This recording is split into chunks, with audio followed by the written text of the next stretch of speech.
What's up guys, Brightling here again with my second video now. This is going to be a continuation on from the first one, showing you the build guide for my Thief. And this one's going to be showing you the Thief build in action. I have recorded a few games, but I felt that this one, being more of an evenly matched game, with me making a few mistakes here and there. I also did a few things very right, but I thought I'd give you a little commentary of what I was thinking as and when. So to start off, I hit my steel at the very beginning to give everyone swiftness, just to try and get to the nodes a little bit faster.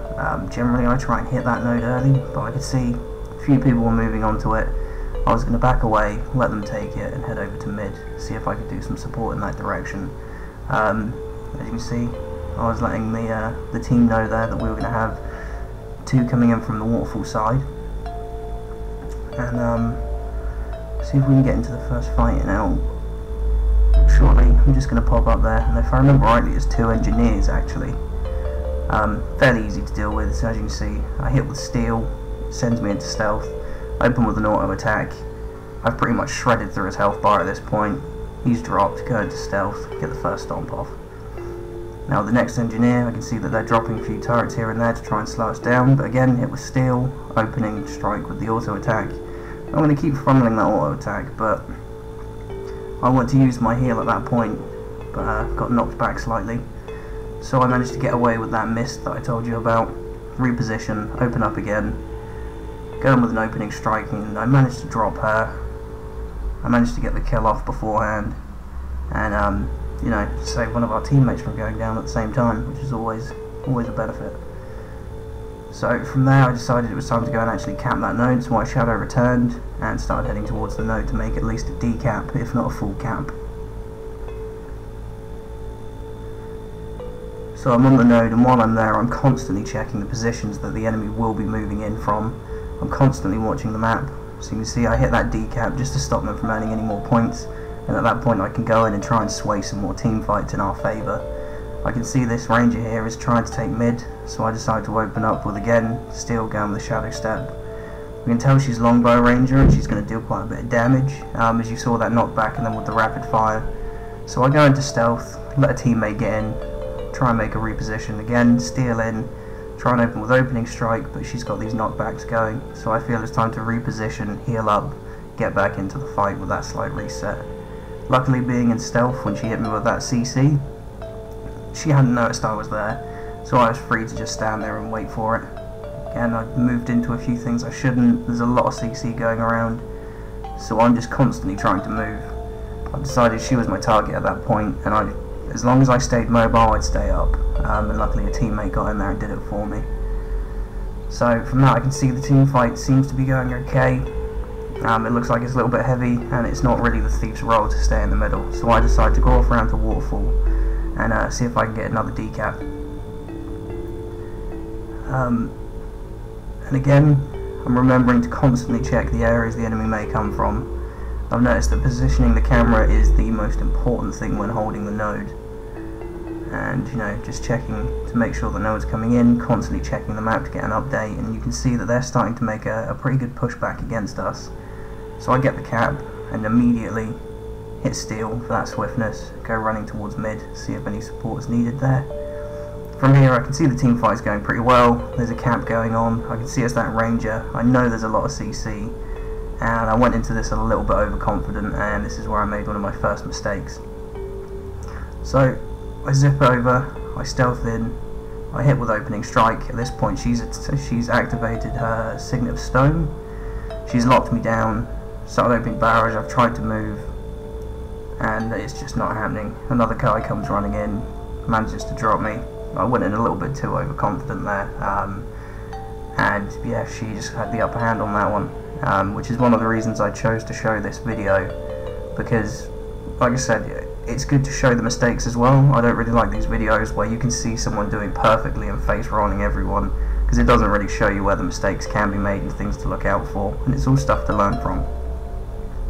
So again, from the respawn, I hit that steel just so I can get that swiftness, and I decide that, you know, mid looks like it could do with a little bit of help, so I decide to go and check it out. I know that this Guardian is actually a DPS Guardian. he is fairly squishy, and I'm about to turn this 1v2 into a 2v2. So I'm checking out the Guardian, and at that point I decide that that's my moment to strike. I steal him for the stealth, opening strike, and go to attack. He hits me with a knockback, so I get my healing off. I start deciding to drop poison fields down, because poison fields limit the amount of healing, and they which means that obviously it's going to be a little bit more difficult to pick someone up. I went back and checked at our base because I could see we had another teammate coming out, and I thought, you know, regrouping with them and moving on to node would be a smarter idea, because I could see that we'd clearly lost the fight on mid.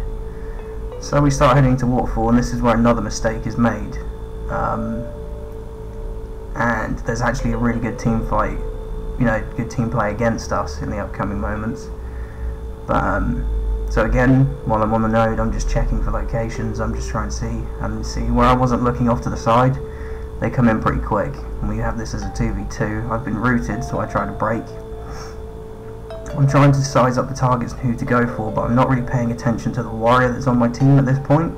So I go in, you can see that I'm doing my burst rotation, which is going in with the opening strike, auto attacking, and about to hit with the Heartseeker.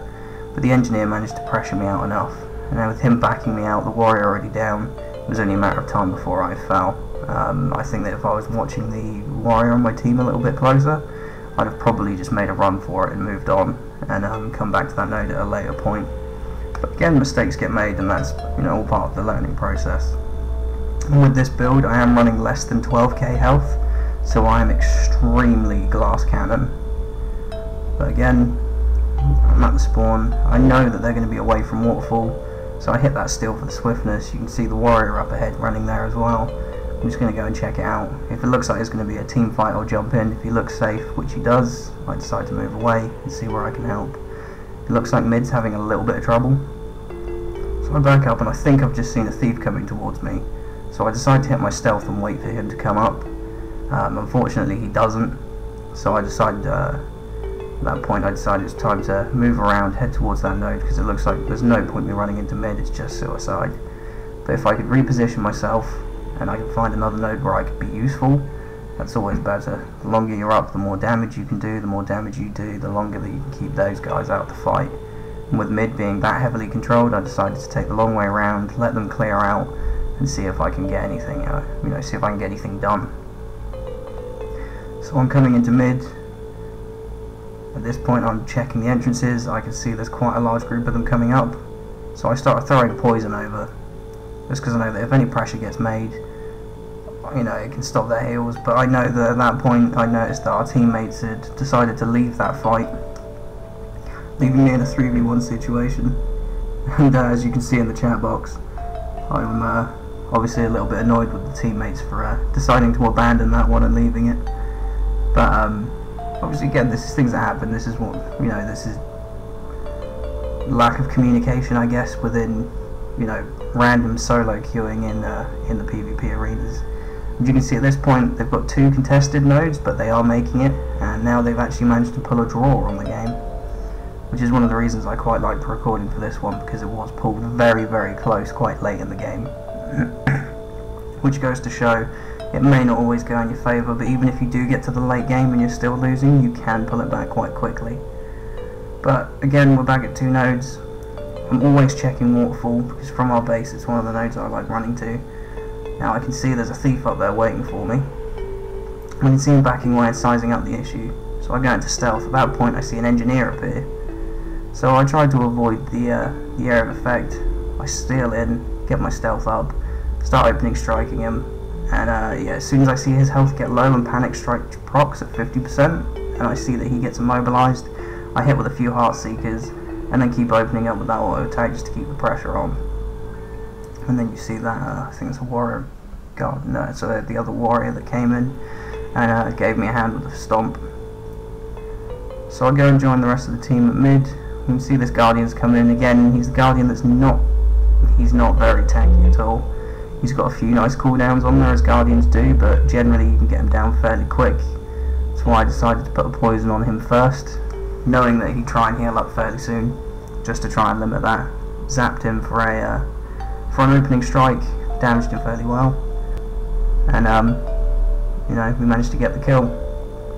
And I kept seeing that our base was under attack, so none of our teammates seemed to be checking out. I could see one of the doors had been damaged, so I decided to run back, just give it a check, see what's going on. Place looked clear, so at that point I decided it was time to go and check out the, I think it's mine on this map. And here I can see there's a rather large team fight going on, so I try and sway it back into a 3v3. I tend to target the engineers first because they are extremely glassy. At this point I'd kind of gone tunnel vision and hadn't noticed the warrior off to the side of me, so I decided to destroy those turrets there just so we had a more secure foothold. And it wasn't until now that I'd noticed the warrior, and I was going to go over there and put a stealth on and try and get the pickup, but it was too late. So I start moving around. I see the ranger's now been left on her own, left completely alone and abandoned. So at that point I decided to start trying to make a move on her. She decided to keep close range with me, which I thought was rather strange, so I dropped down the healing field that I'd stolen from her, just to keep me up. A few more auto attacks, and I'm going to out DPS in close combat by a long shot. So from here, once I'd got the stomp, I decided to move over to mid because I could see the other engineer was currently over there. And I know that these are fairly straightforward to take down in this game. She was more difficult than the other, but I decided that but still engineers are fairly simple in this game anyway. I'm sure there's plenty of other better ones, but you can see I chased her, managed to get the kill just as we win the game. So that was the fight, and thank you all so much for watching this video. I hope that it's shown you guys how I like to play it. I mean, I'd love to hear how you guys would have done it differently, so don't forget to leave some comments down in the box. And I want to thank you all again for all the support the first video I had, and how many views it's had at the time of recording this one. I'm over 160 on my first video, which is absolutely mind-blowing. So if you guys could give this video a thumbs up, and please leave some comments, speak up in the comment box, that would be great. And don't forget to subscribe as well. Thank you so much for watching this video, and hopefully I will have another video posted for you around Sunday next week.